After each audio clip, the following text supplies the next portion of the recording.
எனக்கு வணக்கம். உங்கள் நான் தான் உங்கள் எம்பிஏ விவசாயி. எனக்கு இன்றைக்கி இதை பற்றி பார்க்க போனோம்னா ஒன்றும் இல்லைங்க. கடந்த ஒரு 10 நாளைக்கு முன்னாடியும் ஒரு வீடியோ போட்டுனுங்க, விதை எப்படி போடுறோம், எப்படி முளைக்குது அப்படிங்கிற மாதிரிங்க. அதை தொடர்ந்துங்க இப்போ வந்து பார்த்துட்டிங்கன்னா உங்களுக்கு பார்த்துட்டிங்கன்னா 10 நாள் ஆச்சுங்க. 10 நாளைக்கு அப்புறம் இப்போ செடி எப்படி இருக்குது, அடுத்த கட்ட நடவடிக்கை என்ன எடுக்கலாம் அப்படிங்கிற மாதிரி ஒரு சின்ன வீடியோ போடலான்னு ஒரு ஆசைப்பட்றேனுங்க. வாங்க அப்படி வீடியோக்குள்ளே போய் ஒரு என்னன்னு பார்த்துட்டு வந்துடலாங்களா. எனக்கு நான் தான் நீங்கள் எம்பிஏ விவசாயி. ஆமாங்க, இப்போ கிட்டத்தட்ட பார்த்திங்கன்னா நம்மளோட வீடியோவும் பார்த்திங்கன்னா அப்படியே கொஞ்சம் கொஞ்சமாக கிராஜுவலாக இன்க்ரீஸ் ஆகிட்டு இருக்குங்க வியூஸ் எல்லாம். ஸோ அதனை தொடர்ந்து நம்மளே கொஞ்சம் லைக் பண்ணி ஷேர் பண்ணி சப்ஸ்கிரைப் பண்ணி வச்சுங்க. முடிஞ்ச வரைக்கும் நல்ல நல்ல கண்டென்ட்டாக போடுறதுக்கு நான் ட்ரை பண்ணிகிட்டே இருக்கிறேனுங்க. அப்புறம் பார்த்திங்கன்னா 10 days 10 business ஐடியா அப்படின்னு சொல்லிட்டு ஒரு எபிசோட நான் ஆரம்பித்து கிட்டத்தட்ட அது ஒரு 5 வீடியோ 6 வீடியோ கிட்ட போயிட்டுருக்குங்க. அதுக்கும் நல்லா சப்போர்ட் கொடுத்துட்ருக்கீங்க. மேலும் மேலும் தொடர நல்லா சப்போர்ட் பண்ணுங்கள். ப்ளஸ் அது போக சப்ஸ்கிரைப் பண்ணிட்டு கமெண்ட் பண்ணுங்கள். அப்போ தான் நீங்கள் என்னோடய வாய்ஸ் பிடிச்சிருக்கா, நான் போகிற வீடியோ உங்களுக்கு பிடிக்குதா இல்லையா எனக்கு தெரியும். ஸோ அதனால் அதையும் கொஞ்சம் பார்த்து பண்ணி விடுங்க. நான் வீடியோ போடலான்னு நினைக்கும் போது தான் மாடு கத்துது, ஆடு கத்துது. என்ன கொடுமை சரவணா இது. எனக்கு இதுக்கு முன்னாடி போட்ட வீடியோவில் பார்த்தீங்கன்னா ஃப்ரீயாக விதை கொடுக்குறேன் அப்படிங்கிற மாதிரி சொல்லியிருந்தீங்க. ஆமாங்க, கண்டிப்பாங்க. கிட்டத்தட்ட ஒரு 6 பேர்த்துக்கிட்ட தான் எனக்கு கமெண்ட் போட்டிருந்தீங்க. அந்த 6 பேர்த்தோட அட்ரஸும் வாங்கி அந்த அட்ரஸுக்கு ரெஃபர் பண்ணி அவங்களுக்கு நான் விதையும் ஃப்ரீயாக கொடுத்துட்டுனுங்க. நான் அன்றைக்கி சொன்ன மாதிரி தானுங்க. என்கிட்ட பார்த்திங்கன்னா ஸ்டாக் இப்போ கொஞ்சம் கம்மியாக இருக்குது. உங்களுக்கு ஏதாவது ஃப்யூச்சரில் தேவைப்படுதுன்னா சொல்லுங்கள். கண்டிப்பாக இந்த டைம்லேருந்து நான் எடுத்து வைக்கிறேன். ஸோ ஒரு ஆளுக்கு 2 விதைங்கிற பேரில் நான் மொத்தம் அவரைக்காய் விதை, அரசாணி விதை, அது போக பீக்கிங்காய் விதை, நாட்டு விதை தானுங்க எல்லாம் கொடுத்துட்ருந்தேனுங்க. இப்போ யாராவதுக்கு வேணாலும் மறக்காமல் இந்த வீடியோ கீழே கமெண்ட் பண்ணுங்கள். நானும் இந்த டைமும் கொடுக்க பார்க்குறேன். நான் சொன்ன மாதிரி தானே ஒரு கேண்டிடேட்டுக்கு பார்த்திங்கன்னா என்னால் 2 விதை தான் கொடுக்க முடியும். அதுக்கு மேலே என்னால் கொடுக்க முடியாது. அப்படியே கொடுத்தாலும் அந்த விதையை பார்த்துட்டிங்கன்னா நல்லா பத்திரமா பார்த்துக்கணும். பத்திரமா பார்த்துட்டாலும் பத்தாது. அதுலேருந்து வர அவுட்புட்டை கண்டிப்பாக உங்களுக்கு பக்கத்தில் இருக்கவங்க யாராவது கேட்டாங்கன்னா கண்டிப்பாக அதை கொடுக்கணும். அதுதான் என்னோட ஒரே ஆசை. அதே மாதிரி பார்த்திங்கன்னா நாங்கள் இன்றைக்கி நேற்றெல்லாம் விவசாயம் பண்ணல. நாங்கள்லாம் காலங்காலமாக பார்த்திங்கன்னா விவசாயம் பண்ணிகிட்ருக்கோம். அதனால் எங்கிட்ட இருக்க எல்லா விதையுமே நல்லா குவாலிட்டியாகவும் நல்ல ரகமான விதையமாக தான் இருக்கும். நீங்கள் எதிர்பார்க்குற மாதிரி ஒரு வேளை ஃபேக்காக இருக்குமோ இல்லை கடையில் வாங்கி கொடுக்குறானோ அப்படிங்கிற மாதிரி மட்டும் நினச்சிக்காதீங்க. இதெல்லாமே ஒரிஜினல் நல்ல விதை தான். நீங்கள் விருப்பப்பட்டால் கண்டிப்பாக எனக்கு வாட்ஸ்அப்லேயே இல்லாட்டி யூடியூப்பு கீழே கமெண்ட் பண்ணி விட்டு போங்க. அப்படியே சப்ஸ்கிரைப் பண்ணிக்கோங்க. ஓகேங்களா. நான் கொடுக்குற விதை உங்களுக்கு யூஸ்ஃபுல்லாக இருக்கோ இல்லையோ, பட் எனக்கு ஒரு மன நிம்மதி. ஸோ நம்மளால 4 பேர் நல்லா இருக்காங்க அப்படிங்கிற மாதிரி மட்டும் இருந்தால் போதுங்க. இந்த விதைனால இந்த விதைக்கு அமௌண்ட் வாங்கி நான் கோட்டை கட்ட போகிறது இல்லைங்க. எதுக்காக ஃப்ரீயாக கொடுக்குறேன்னா, நான் கொடுக்குற விதை 4 பேர்த்துக்கு நல்ல விதமாக போய் சேரணும்.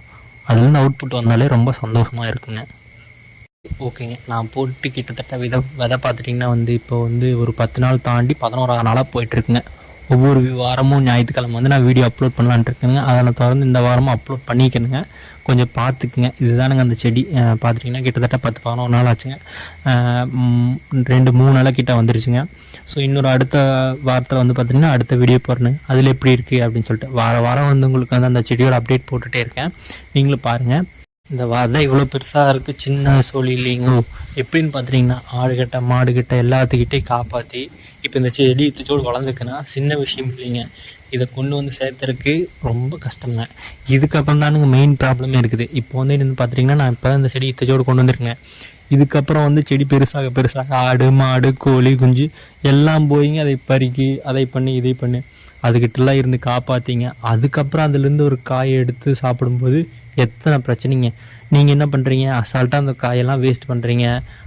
உங்கள்கிட்ட அமௌண்ட் இருக்குது, சரி வாங்குறீங்க. பட் ஆனால் அந்த விவசாயி எவ்வளோ கஷ்டப்பட்டு அந்த காயை உருவாக்கியிருப்பான், எத்தனை பேர்த்துன்னு காப்பாற்றிருப்பான், எத்தனை மருந்து அடிச்சிருப்பான், எத்தனை உரம் போட்டிருப்பான், எவ்வளோ களை எடுத்து எவ்வளோ பராமரிச்சிருப்பான்னு மட்டும் மறந்துடாதீங்க. அதனால் பார்த்திங்கன்னா எந்த ஒரு காய்கறியும் வேஸ்ட் பண்ணாதீங்க. இருக்க வரைக்கும் யூஸ் பண்ணுங்கள். அப்படி இல்லை உங்களால் முடியல அப்படிங்கும்போது கெட்டுத்தான் போச்சு வீணாக போச்சுன்னா மாட்டுக்குனாச்சும் அரிஞ்சு போடுங்க. பக்கத்தில் இருக்கிற மாட்டுக்குனாச்சும் கொடுங்க. தயவு செஞ்சு மட்டும் வேஸ்ட் பண்ணிடாதீங்க. அதே மாதிரி கல்யாணத்தில் மிச்சமான சாப்பாடு அந்த மாதிரிலாம் இருக்கும்போது பக்கத்தில் ஆசம் இருந்தால் கூட அதுக்கிட்ட கொடுங்க. அவங்களாச்சும் யூஸ் பண்ணிக்கோங்க. வேஸ்ட்டாக கீழே மட்டும் மண்ணில் கொட்டாதீங்க. அது யாருக்குமே யூஸ் இல்லைங்க. நான் போட்டிருக்க அரசாணி விதைங்க. அரசாணி விதையில் பார்த்துட்டிங்கன்னா கிட்டத்தட்ட அது கைக்கு வரக்கு 6 மாதம் ஆயிருங்க. காய் கைக்கு கொண்டு வரும்போது கிட்டத்தட்ட சுத்தமாக 6 மாதம் ஆயிருங்க. அது பழுத்துக்கப்புறம் தான் அரசாணி காயெல்லாம் நம்ம யூஸ் பண்ண முடியுங்க. அவரைக்காய் கூட பார்த்திங்கன்னா முத்தினதுக்கப்புறம் நம்ம எடுத்துக்கலாமுங்க. இந்த மாடு ஒன்றுங்க இடையில சத்தும் போது நீங்கள் எதுவும் தப்பாக நினச்சிக்காதீங்க. நம்ம மாடு தானுங்க.